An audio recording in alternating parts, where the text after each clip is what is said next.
Hello, what's up mga ka-J-Vlog? Welcome ulit sa panibagong video. Sa video na to, since 9/9 sale, I decided to quick review the Samsung Galaxy A16 LTE ngayong bare months dahil napakamura lang po nito ngayon sa online. So tara, check natin.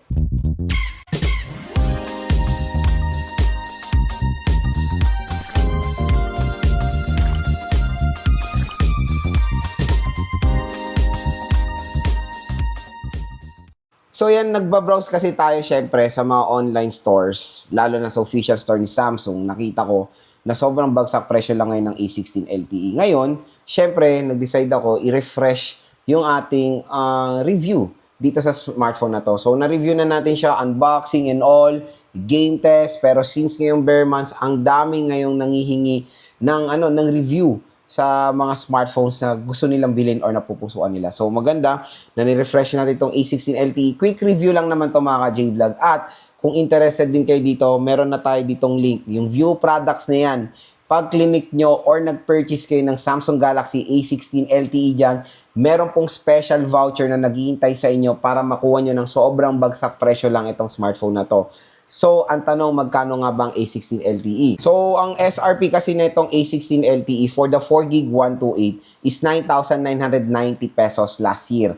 So, nung lumabas to last year, hindi po to gano'ng pinansin ng mga consumers kasi to be honest, yung first impressions ko rin siya, overpriced po ang A16 LTE na merong 4GB 128 for a price tag na 10,000 pesos. Ang pinakamaganda lang sa A16 LTE na napansin ko for its price tag is yung kanyang Super AMOLED display. Pero hindi lang naman dyan nagbe-base ang consumers kasi consumers gusto nila ng merong plenty of RAM at ROM na mga gamit nila. Siyempre for that kind of price tag, usually pag nakikita natin is 8GB 256 na. Pero itong magandang balita, ngayong bare months 2025, mag-iisang taon na ang A16 LTE, napakamura na lang po niya. Yung 4GB 128 niya sa online, there's a possibility na makuha nyo lang ng 4,000 plus ang Samsung Galaxy A16 LTE. Ang pinakita kong pinakamababa niya is 4,500 pesos. So, pag clinic nyo yan, makikita nyo sa view products natin na 5,000 plus yan.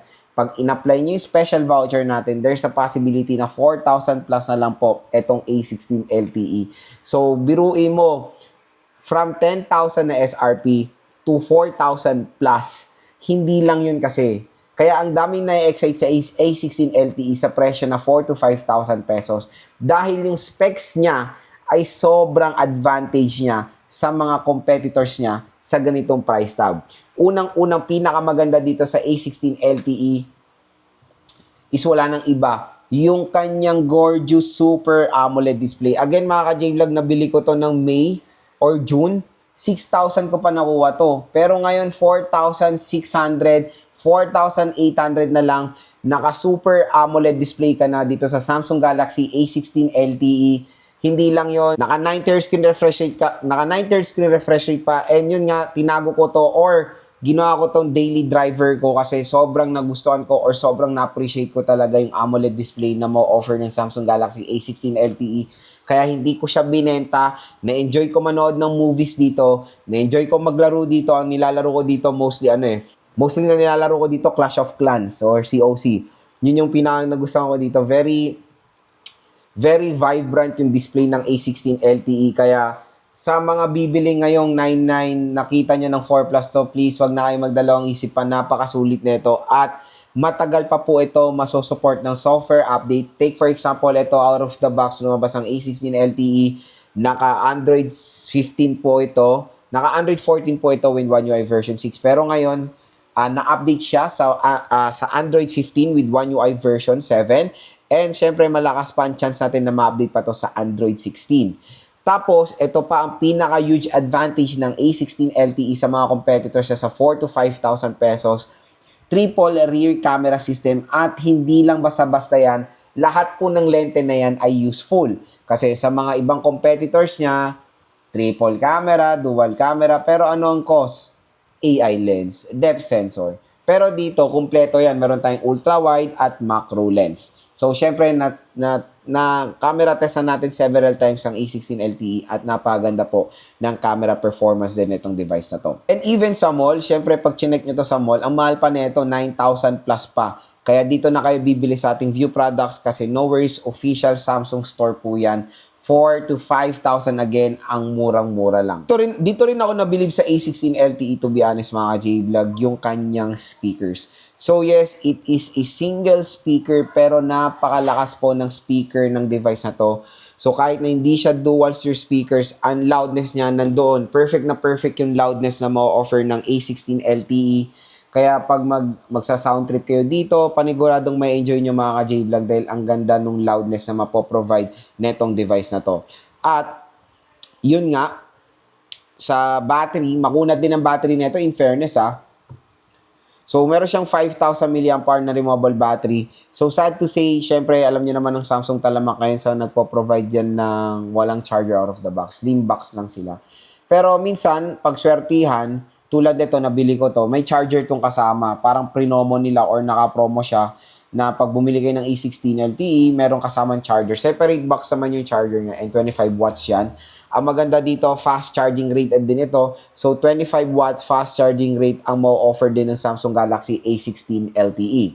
Yun nga, tulad ng sinabi ko sa inyo, maganda rin tong i-compare to be honest sa bagong labas sa A07 kasi hindi po sila ngayon nagkakalayo ng presyo. Kaya stay tuned lang mga ka-J-Vlog.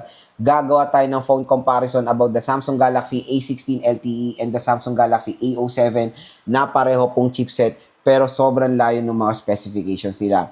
And yes, G99 is a huge advantage yan ng Samsung compare sa mga competitors niya. And for me, I'll prefer all the way ang G99 chipset for a price na 4 to 5,000 pesos. At nakakapaglaro tayo dito ng mga games or modern games today like ML, COD, Genshin Impact, Kuwa at marami pang iba. At sobrang nasatisfied ako sa performance na mapoprovide ng A16 LTE. And syempre, meron tong A16 5G na hindi naman sila nagkakalayo ng specifications. Yung chipset lang talaga pinaka difference nila. Pero dito sa A16, 4,000 to 5,000 pesos, tapos naka Super AMOLED display pa siya.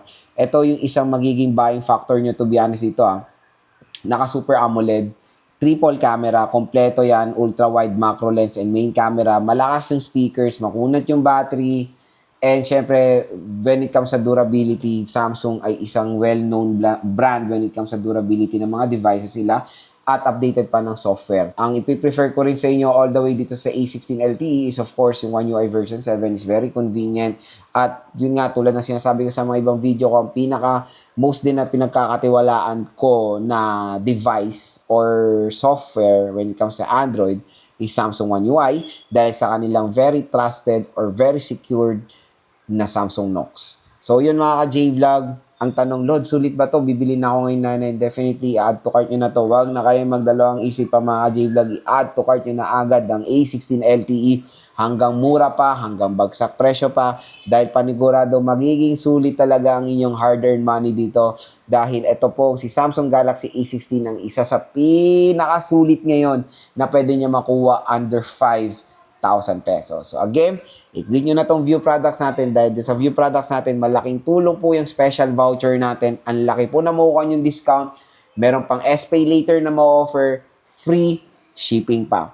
So ano pang inintay nyo? Humabol na kayo sa sale dahil minsan nawawalan po ng stock ang Samsung hanggang meron, hanggang mura pa. I-add to cart nyo na itong Samsung Galaxy A16 LTE.